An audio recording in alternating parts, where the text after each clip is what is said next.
I got so much more.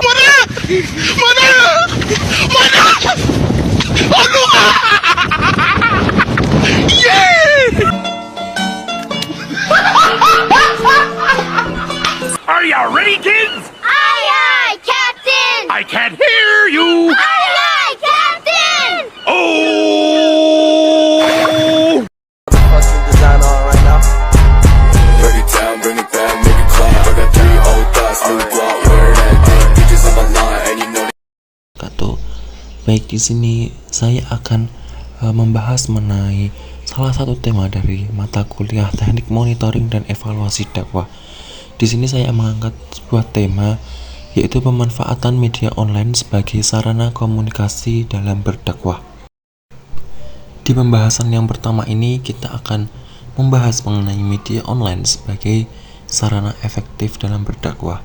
Di sini nanti kita akan membahas mengenai pengertian, kemudian macam-macamnya dan yang lainnya. Yang pertama kita membahas mengenai apa sih itu media. Media merupakan suatu alat yang digunakan untuk menyampaikan sebuah pesan dari komunikator atau bisa disebut sebagai orang yang menyampaikan pesan kepada khalayak atau kepada umum. Sedangkan yang dimaksud dengan media online adalah platform yang menggunakan internet sebagai dasarnya. Media ini biasanya menyediakan konten informasi maupun hiburan, kemudian konten berita dan interaksi antar pengguna maupun media yang lainnya. Media dakwah atau dalam Islam disebut sebagai wasail ad-dakwah ialah alat yang digunakan sebagai perantara untuk melaksanakan kegiatan dakwah. Dalam penyampaiannya, dakwah memiliki 6 alat atau metode untuk menyampaikan dakwahnya. Yang pertama itu dakwah melalui saluran lisan. Saluran lisan ini biasanya kita menyampaikan dakwah secara langsung atau berhadapan kepada audiens yang kita hadapi. Kemudian yang kedua itu melalui saluran tertulis. Saluran tertulis ini biasanya seperti koran, majalah, ataupun yang lainnya. Yang ketiga yaitu dakwah melalui saluran visual. Saluran visual ini bisa kita gunakan biasanya pada kalangan anak-anak, yaitu dengan menggunakan alat peraga seperti mungkin boneka maupun gambar-gambar kartun yang lainnya. Kemudian dakwah melalui saluran audio ini seperti contohnya yaitu pada zaman dahulu itu pada media radio. Dan yang selanjutnya dakwah melalui saluran audio visual, untuk contohnya mungkin seperti televisi yang bisa menayangkan audio serta visual secara bersamaan. Dan yang keenam yaitu dakwah melalui keteladanan. Keteladanan ini mungkin kita bisa memberikan contoh baik kepada orang lain supaya orang lain itu meniru perbuatan baik yang kita lakukan.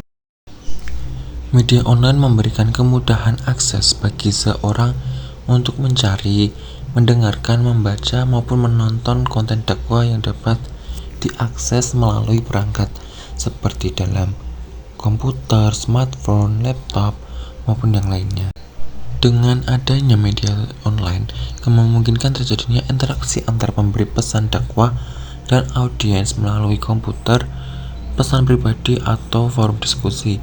Berbagai format konten yang ada di media online seperti teks, audio, video, dan gambar.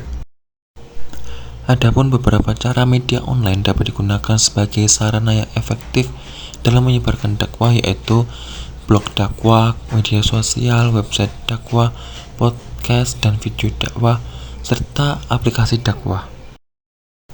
Kemudian kita beralih ke poin B yaitu membahas mengenai manfaat dari media online. Yang pertama, manfaat dari media online. Kelebihan media online ialah membebaskan seseorang untuk memilih materi dakwah sesuai dengan kebutuhannya masing-masing. Kemudian yang kedua, media online dapat digunakan sebagai alat penyampaian pesan dakwah secara cepat dan lebih efektif. Kemudian yang ketiga, media online memungkinkan dakwah dapat dilakukan dalam berbagai metode. seperti tulisan atau teks, lisan, dan tidak hanya melalui tatap muka secara langsung saja. Kemudian yang keempat, media sosial dapat digunakan untuk memberikan informasi keagamaan dan mempengaruhi mad'u atau audiens untuk mendapatkan informasi keagamaan.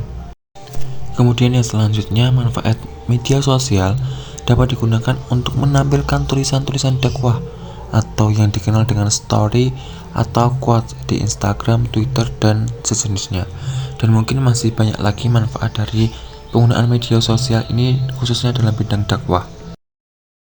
Kemudian menginjak ke poin yang C, yaitu media online untuk berdakwah. Dalam menyampaikan materi-materi dakwah, seorang pendakwah bisa saja memiliki akun sosial media seperti Facebook, Twitter, Line, WhatsApp, atau media online yang lainnya. Dan sekarang yang lagi booming itu seperti YouTube, Instagram, dan TikTok. Seiring dari maraknya penggunaan telepon pintar atau smartphone sebagai alat komunikasi, penggunaan smartphone tidak hanya sebatas SMS dan berbicara melalui telepon saja, tetapi juga fasilitas lainnya. Contoh lain penggunaan media online ialah penggunaan media sosial seperti Facebook dan yang lainnya. Dalam berdakwah dibutuhkan media atau wasilah. Adapun yang dimaksud wasilah dalam dakwah ialah alat yang digunakan untuk menyampaikan materi dakwah kepada mad'u melalui media yang ada. Adapun beberapa strategi penggunaan media online dalam berdakwah, yang pertama, membangun kehadiran online, kemudian membuat konten yang berkualitas, kemudian yang ketiga, berinteraksi dengan audiens, yang keempat, kolaborasi dengan influencer atau komunitas.